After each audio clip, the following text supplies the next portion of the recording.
to Washington, what are the Chol Nairobi? Pani Chol Nazara Kata Washington. Ayen ka copying te chan ben tin ga che ma jong ma ulwel ma jong ma un gai men palik ke mi da kula kor ka te di ke ba agir ni in ka jan ka wen ka te man mane in men kin teleflu pen ta mi jalo matang ma jong ma ut aro mi to kul ba ka jawen ka te Agurura nwandara itu de piadile no el bai. Ana ate ba guriare je kurario grengden duar. Amurana ide mumdia magwer mayowa. Abai puang maganga borga konun bai junglaw. Nyalewa mujin makirbul jagoni ne bungwarpot. Modian ma yowa ga phone ma jong yar lai phone ma doli dia a jog ma ga dai gai ma mere modian go yom kai tu me agwara ran dara du be biad ler no wel bai ara ya de ba guriare je kurariyo reng de duar Amurana ide mundia makwen mayowa. Abagwang maganga buarga gonunu baye jonglaw. Nyalewa mujin makirbul jagoni ne bungwarfot. Modian mayowa gapun majongyar. Lai pun madoli dia. Jog majiga den gai mamire modian gog yom kai tungi. Tung la gonga guruna bandore jinomi. Ma kwinu urzi beri jong mabile mor chwai velon. A jog duk don tere gmor mayo wadit. Anyi garang bai. Alwil men kuru ye malien. Ma kwindien yo ma por ma e bugo diang nim rem kala ma tiendi die amur go ge gailwet ayinere yo kungen madule bur go gailud ma kir garire bai tung la gonga gurura bandore jnomi ma kwinu di beri jong ma bile mor chwai belon Ajol duk don tere gmor mayo wadit anyi garang bai alwil men kuru ye malien ma kwindien yo ma poda ma e bugo diang nim arem kala ma tiendi die amur go ge gailwet ayinere yo kungen madule mur go gailu ma kir garire bai Diaga Marjunga Jagirwai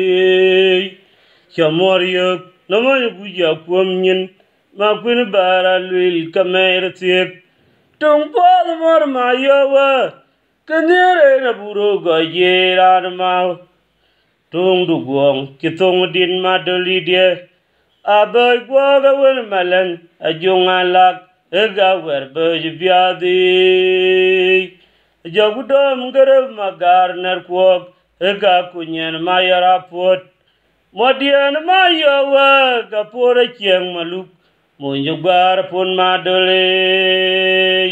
araya ya diaga morjunga jagyo jirwai chamorio tomoy buja kwamnyin makwin bara lwil kameratiek tumbol mor mayawa Kenyare na buro go yeran mau Jatung du guang Kitong din madoli dia Abai guaga wer malan Ajongalak Ega wer berj biadi Jagudom garab magar nerkwok Ega kunyen mayarapot Modian mayawa Gapura kiang maluk Munyugwar pun madole Agaira wario Agaira Magola yode Atung dier mara goda binged so kam chilum Tung dier makwe kanong ate juet Kwa kore na buan duara guriar Kujolun magira longar Mabiela cha pura mor malwal guke nyana buru Wet what ya yung nong yar parai Ebe kwa duwe tiaga manyar Mwadian edar ye pe logbe Jogi dom gedingi Agaira wario Agaira yamakola yuadai Adung yer mara god binged tu kam jilum Tung yer makwe kanong ate juet Kwa kore na buan duara guriar Kujolun magira longar Mabiela cha pura mor malwal Kuge nyana buru Wet what ya yug Tong yar parach Ebe kwa duwe tiaga manyar Mwadian edar ye pe logbe Jogi dom gedingi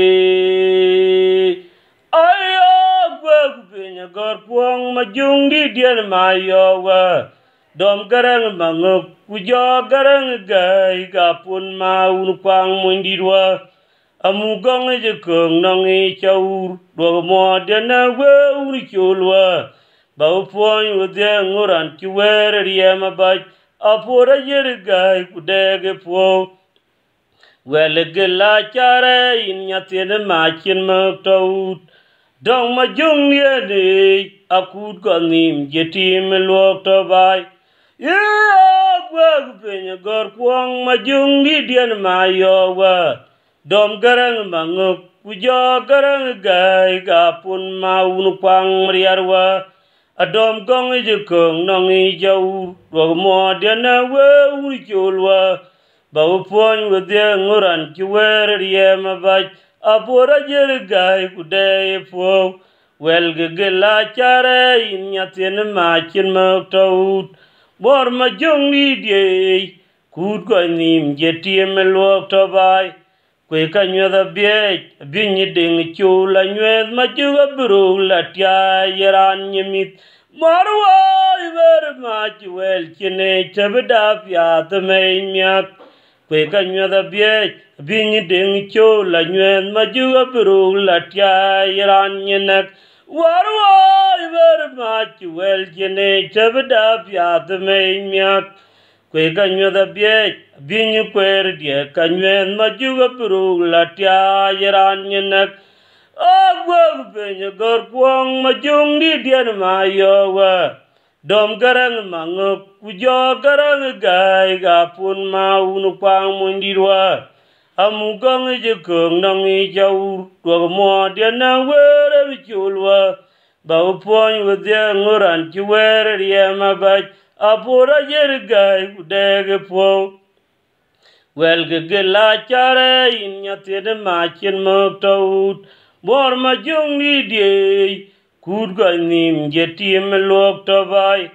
Kwe ka nyuedha biech Binyi ding chula nyuedh machuga buru latya yeran nyemit Warwa iber mach wel jine chabda pyat may myak Kwe ka nyuedha biech Binyi kwer diye ka nyuedh machuga buru latya yeran nyenak Marwa iber mach wel jine chabda pyat may myak Kwe ka nyuedha biech Binyi ding chula nyuedh machuga buru latya yeran nyemit tumpole Yamala kwa mwindi Anama kwe che luar ba kimo Ke jam tok duel chana chol miet Ramuwani awadong in tier Bwara yang den lawi Amura make mabuwe Yina dier nauk Amulad malik kumawai Kwa jung pora tonyenich Kukur mabeg dira tiro Kayang den magwel Kuliwa manyawa damayang Mugonginya guragir walen Bachiana dier wargok Sikchalai Aniram duoktuan Kiawunu diara denyenich Rewadi Avadong in Kian for a young dead laway. Aura came a boy in a dear no. Muglan Malik Kumawai, Quajong for a tongue in it. Ukurma beg did a tiro, Kayang den Magwell. Kuliwa Manyawar Damayang. Mugonginya would a gay wellen, but Kiana dear word cock. Sirchaloi aneran dokton keun diara deynit o akolwero mut alana yang den wara loy nangi betwol no o akolwero mut alana yang den wara loy nangi betwol no o akolwero mut alana yang Rolo majura chayang laudialbe amubol marawe para yang den anu be kor gondie jidiani yaluto Rolo majura chayang laudialbe amubol marawe kola yang den anu be kor gondie jidiani yaluto kugai mariara ye yitong Ayang majar gaiwa ngabedung pinggir kewi riariogono yabana chwaneri gola jaj gwai majaga bungong nyol yao bekoro na kelak amuk jong manguga budpinya berem yang dalil yabana chwaneri gola jaj gwai majaga bungong nyol Yao bekoro na kela kamuk jong manguga budbinya berem dia yang dalil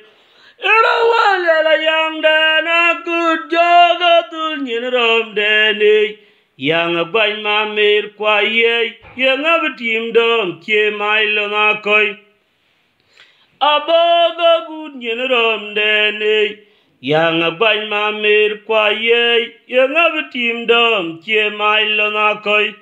ati garang mangu yang den jin badel kolorom tim manya wara kera dok ten kwera na gachina dia tong rasiek bayra de mei te kang lo dia dikin nguduko yang achoi yo do pin tok kelon nyang Alana yang den chararai po yang lil aloe bairan me tei kang lo dia dikin nguduko yang achoi yak ibuto bin to kelan nyang alana yang den chararai po yang lil irawai yang den aku jogatul nyirom deni yang bany mamir kwaye yang abtim dom che mailo na koi aboga gun yen rom deni yang bany mamir kwaye yang abtim dom che mailo na koi ati garang mangu yang den jin badel kolorom tim manya wara kera dok ten kwero na gachina dia tong rasik bayran me tei kang lo dia dikin Uduko yang achoi yubuto pin to kelan nyang alana yang den chararai po yang lil eloge bairan me tei kang lo dia dikin Uduko yang achoi yubuto pin to kelan nyang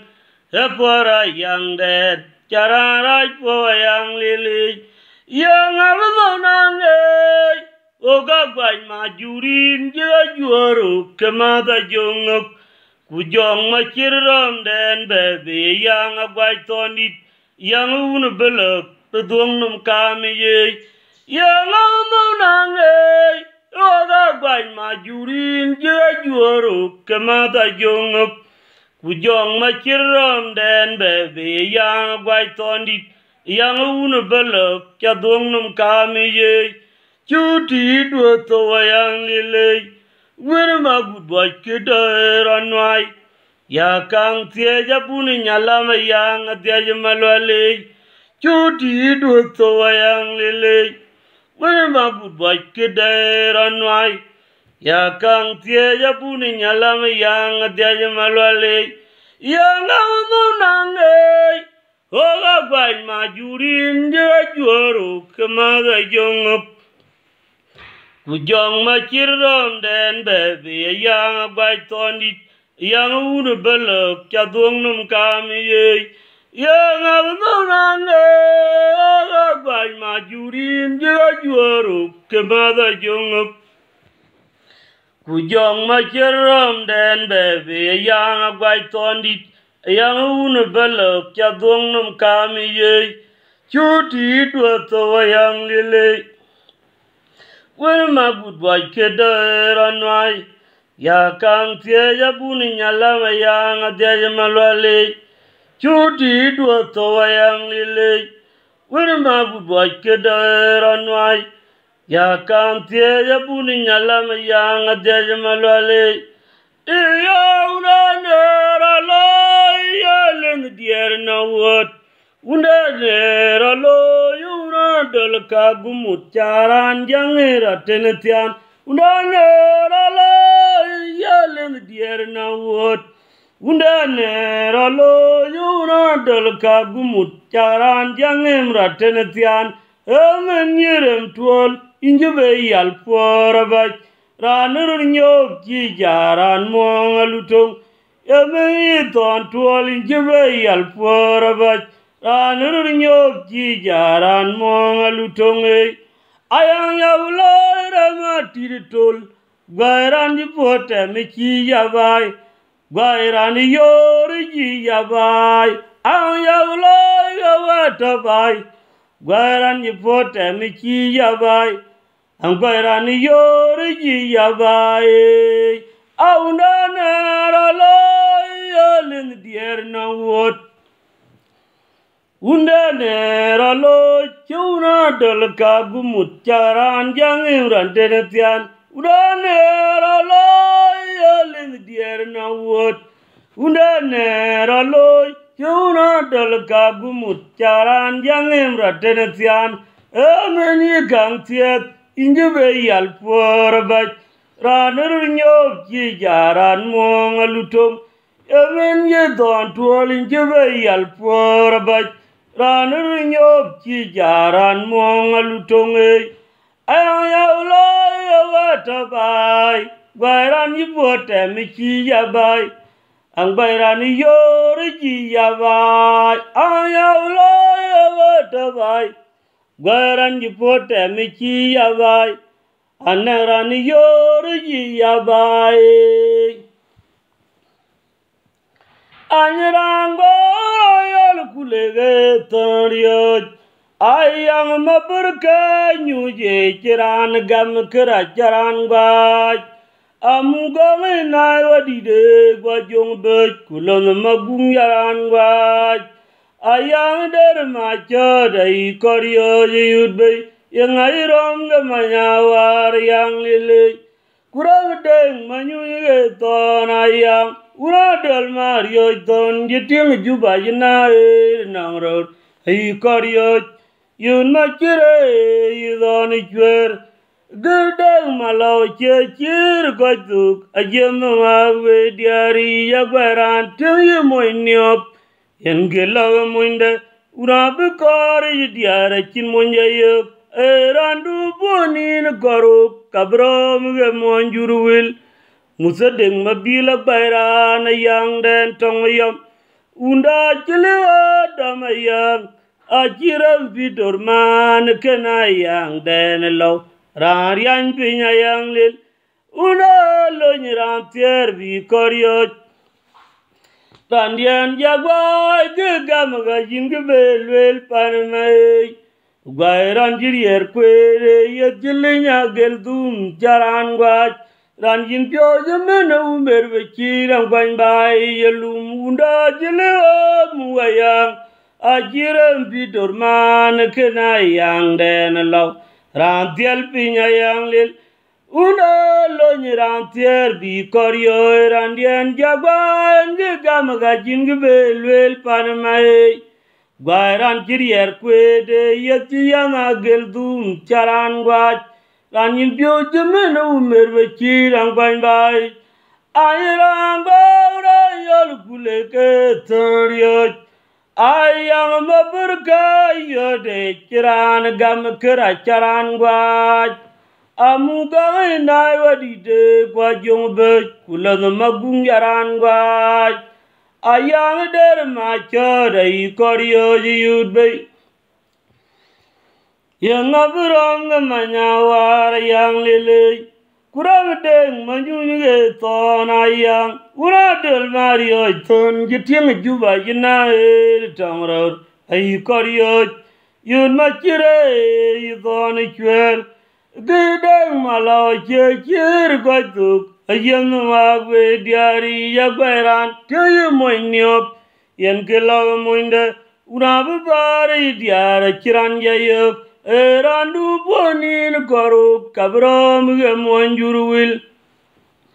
Musadeng mabila bayran ayang den nong mayam Unda jele muayang Ajiram bitor man kenayang den law Rantial binyayang lil Unda loj rantiar bi koryot Randian jagoy gamga jingbel panamay Waran jiri herkwe yati yang geldum charan gwaj Ranjin pyo jamenu merwe chiram kwan bai Yelum unda jele damayang Ajiram pitur man kenayang den law Rantial binyayang lil Ura lony rantiar bi koryot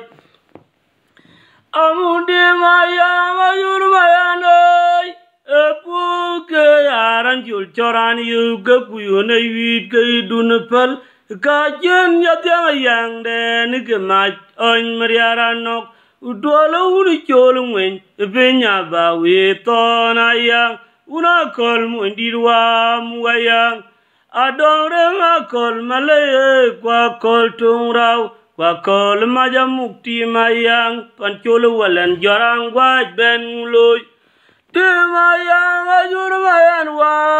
Epuga yaran jul coran yuk Kekuyuna yuit gay dunepal Kajen yatyang yang den gemat on mariaranok Udwala uri cholung wen Penya bawi ton ayang Una kol mundirwa muayang Adong nga kol malaye kwa kol tung raw Kwa kol maja mukti mayang Pancholo walen joran gwaj ben nguloy Karbadang diet pol karantia betuol ben nguloy Uaweye nang kajini ton ye koyman Ratik cha pigapot Eyiri etukulu wong jedeng baye ne konyit Jagan pan yinan chebering Awawaye nang kajini ton ye koyman Ratik cha pigapot Eyiri etukulu wong jedeng baye ne konyit Jagan pan yinan chebering Awawaye nang kajini ton ye koyman Ratik cha yalapot Eyiri etukulu wong jedeng baye ne konyit Yagan pan yinan jebering Mukti mayang ajur mayanay Epuga yaran jul coran yoga kuyona yuit kay dunepal Kajen yatyang yang den gemat on mariaranok Udwala uni jolung wen Ebenya babu ton ayang Urakol mundirwa muayang Adom renga kol malaye kwa kol tung raw Kwa kol maya mukti mayang Pancholo walan jaran gwaj ben nguloy Karbadang diet pol karantia betuol ben nguloy Awawaye nang kajene ton konyman Ratik cha yalapot Eyiri etukulu wong jedeng baye ne konyit Yagan pan yinan jebering Awawaye nang kajene ton konyman Ratik cha yalapot Eyiri etukulu wong jedeng baye ne konyit Yagan pan yinan jebering ya nyar jiwa na ngadier mamungaram lo bodnyini kulana tiayo ne mrenjo yo kebagbe Ugoya jit gabo uga jibo duro roti muktimrier yenge jam ya be jaman e jam rala jam go madi nganorandien kar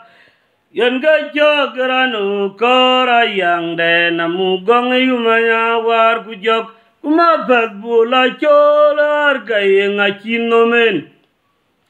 ajang mapur jaw moy menaun Majunga kaigo jamoy video den yang lo nongo vidjai kolyang dai kumbai rier choran jam ka jwe chaglewa chet pandenol bul matum walanden ajlewe ding malau tonya buwen miak kwa gaulong nyarai bai langanya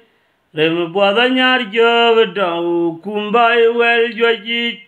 ajliwe ding malau tonya buwen nyak kwa gaulong nyarai bai langanya Rem boda nyar jog daw kumbai wel joji yor ya ki nyar jiwe nang adier Mamugaram loy podnyini Kulana tiayo ne renju yo kebagbe Ugoya chit kabogu ga jebo duro rati muktimrier Yenge jam ya be jaman e jam rala yang gog mading norandien kar Yenge jogranu kora yang den mugong yumanya war gujok Umabad bola cholar gayenga chinomen Ajang mapur jaw moje menaun Majunga kaya jamoy video den Yang lo nongkoy vidjai Kolyang dae kumbai rier Choran jam gajwe chagalewa chet pandenol Bul matum walanden Ajliwe ding malau tonya buwen nyak Kwa gaulong nyarai bai langanya Tem boda nyar jug daw kumbai wel joji Ajliwe ding malau tonya buwen nyak Kwa gaulong nyarai bai langanya Tem boda nyar jug daw kumbai wel joji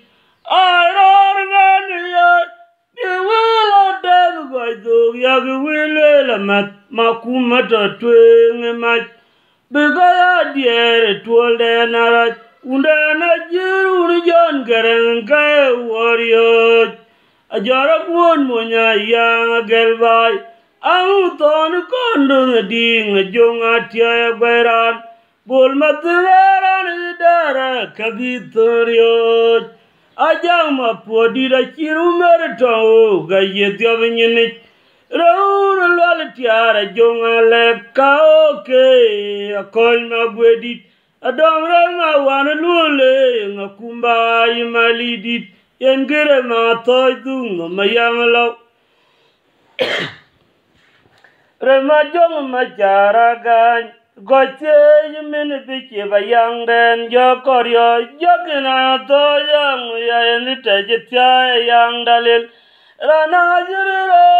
Yoriryo jedwaleton Aywa mwanya toja kuidomit Iram kong yiduktina yang lili Jokina to yang Yayanita jitya yang dalil Rana jiriro Yoriryo jedwaleton Aywa amonya toja kuidumit Iram kong yiduktina yang lili Ayron baniya biwila deb koituk yak wile la makumata twing mach bigoya diere tuolde narach undana jirur jon garang kaya warrior Ajara guon monya yang gelbai Amu toni kolong di ngajong adia bairan bol matengara ridara kapitorio ajama podi da chirumer dao gajetya binyini Eun lwal tiara jongale kaoke akoy magwedit anguranga wana lule ngakumba imalidit engira matoy dung mayang law remajong machara gan ekotya imin biche bayang den bi koryoj kina to yang yaen tajitya yang dalil rana jiriro yoriyo jetwalaton Aiwa monya toja kuidumit Hiram gongi tuktina yang lele Yagina to yang ye Tungpole Amalo kwa mwindi Tanamo kwe luar baki mok Chatani Bakon pito Ko kangu de bakan tanyi Kan korwa lo Tanyan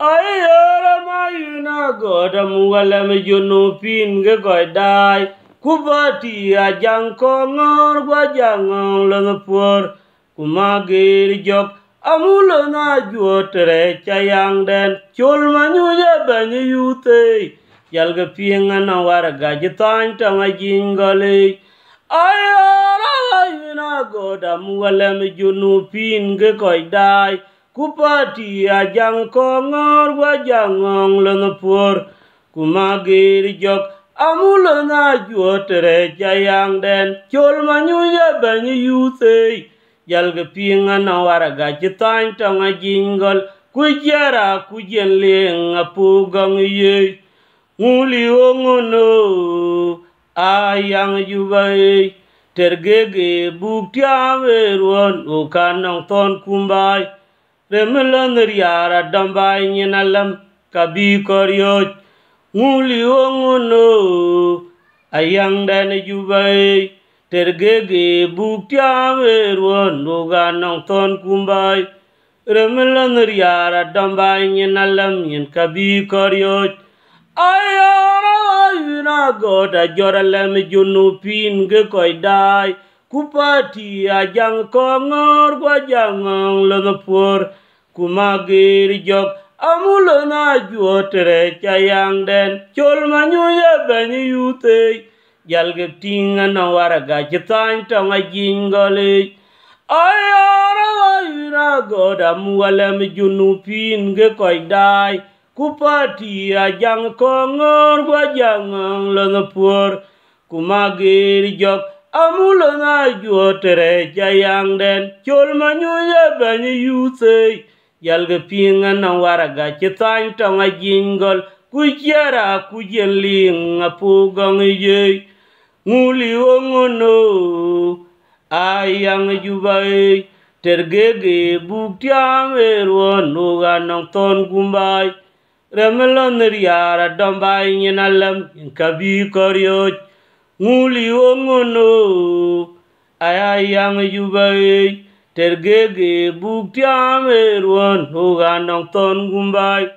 remelan riara dambai nyinalam yang kabi koryoj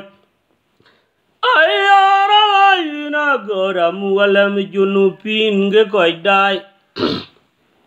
kupati ajang kongor wajangong lanapur kumagir jok Amulana juotere jayang den chol manyunya banyi yute jalga pinga na waraga jitan tonga jingole ayara wayuna goda joralem junupin ge koidai kupati ajang kongor wajangong lanapur kumagir jok amulana juotere jayang den chol manyunya banyi yute Jalga pinga na waraga jitan tanga jingal upati ajang kongor wajangong lanapur kumagir jok amulana juotere chayang den chol manyunya banyi yute jalga pinga na waraga jitang tanga jingol kujara kujen ling apogang ye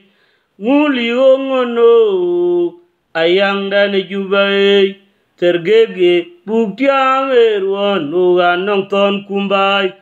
remelon riara dambai nyinalam inkabi koryot nguli ongono ayang dan jubai tergege buktiang erwan uganong ton kumbai remelon riara dambai nyinalam inkajo koryot nguli ongono ayang jubai tergege bungnya jerwon uganong ton kumbai remelan riara dambai nyinalam inka jorim rioj ayara ayuna goda joralam junupin ge koidai kubati ajang kongor wajang lonopur kumagir jok amulana juotere chayang den chol manyunya banyi yute jalga pinga na waraga jitang tonga jingol kupati ajang kongor wajang lonopur kumagir jok amulana juotere chayang den chol manyunya banyi yute jalga pinga na waraga jitang tonga jingol kujara kujeling apogang ye nguli ongono ayang jubai tergege buktiang erwan uganong ton gumbai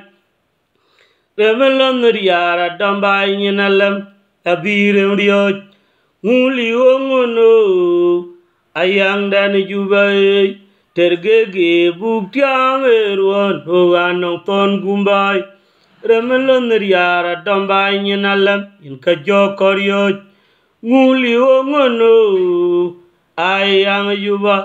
alang yuwa jugwalera ramajin kindi botwal na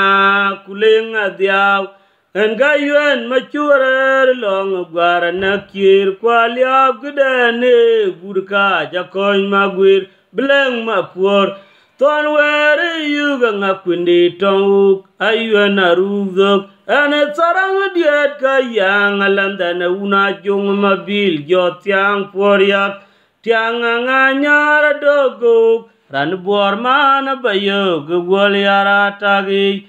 ayo alam juwa jugol yara rawajin jindi botwal na kulinga diaw ayuen machurer long gwara nakir kwaliab gdane gurga jakoy magwir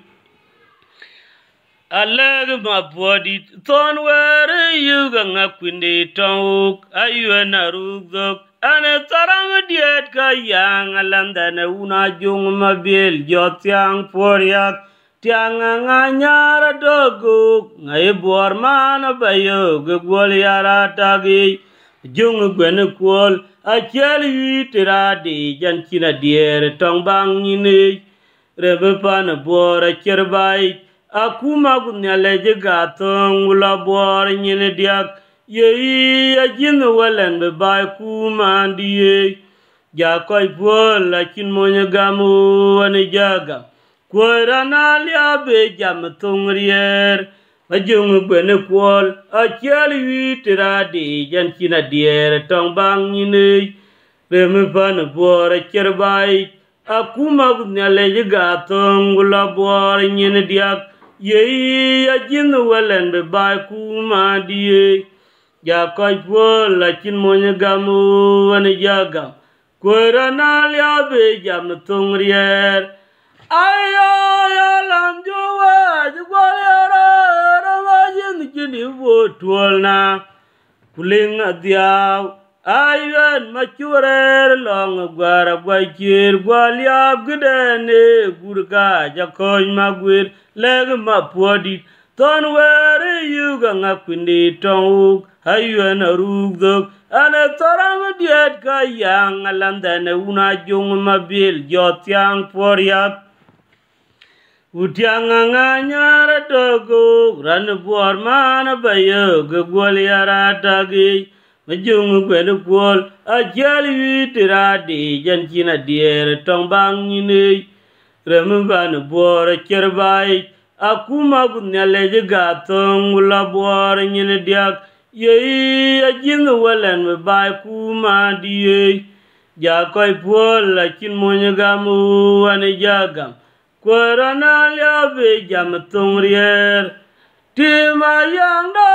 yang tan kuma gitu beleng riri long deni ayo ngabno ma o gedun ma yela jong be lanu ma ko ye ger gonim krana merwe alanu unden jowe ye gerang oj poroñ malet amula na dol madule ye dier gutaret kayang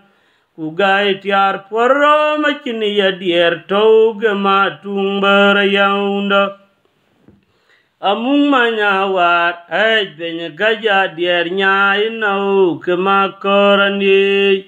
tima yang dan gua majang tan guma gitu belengri long deni ayo ngabno mau gedun mayuela jong bej Lanu makwo ye kergonim grana merwe lanu unden jowe ye garang oj poroñ malet amula na dol madule ye dier guteret gayang ugai tiar poro macini ya dier toge matung berayang unda amung manyawar benya gaja dier nyai toge makoran dia Ganga yangin kilai kuwa cewa da jecham unda ngin ceunelai mangar muka yang lau ganga yangin kilai kuwa cewa da jecham unda ngin ceunelai mangar muka yang lau tima yang dan gua yang tan kuma gitu belengri long deni ayo ngabno ma o gedun mayela jong bej lanu ma ko ye ker gonim krana merwe alanu unden jowe ye garang oj poroñ malet amula nadal madule ye dier guderet gayang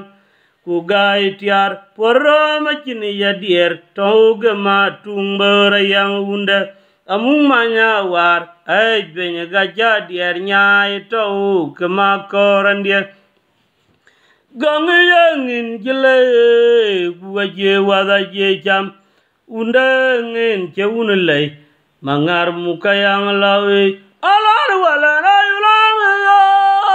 gaja yudoke ye korgang ye Jona diang nagerwan juace abacul kanji atero weko da jayang gontok malana walana yulang ya biga jayudoke ye korgang ye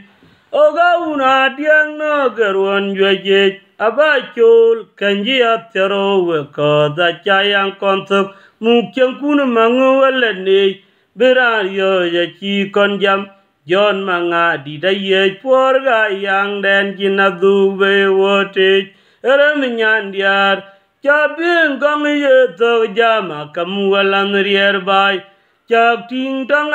penyerom den celeu to kelung per jong malega korbe koyang manam nam kwang akik ereminyan diar cabing gong ye to jama kamu walan rier bai Chak ting dang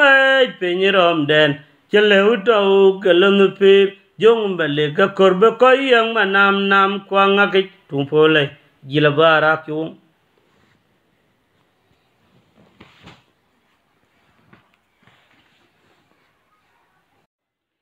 na pet chukren leng bil kon garangin chu lejaret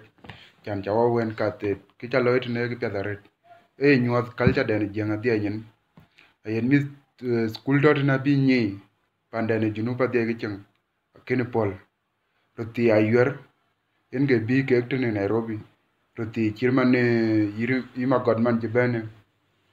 yima gota bentene yigonge yajin majak malonga kol nyalo mayer mayen rai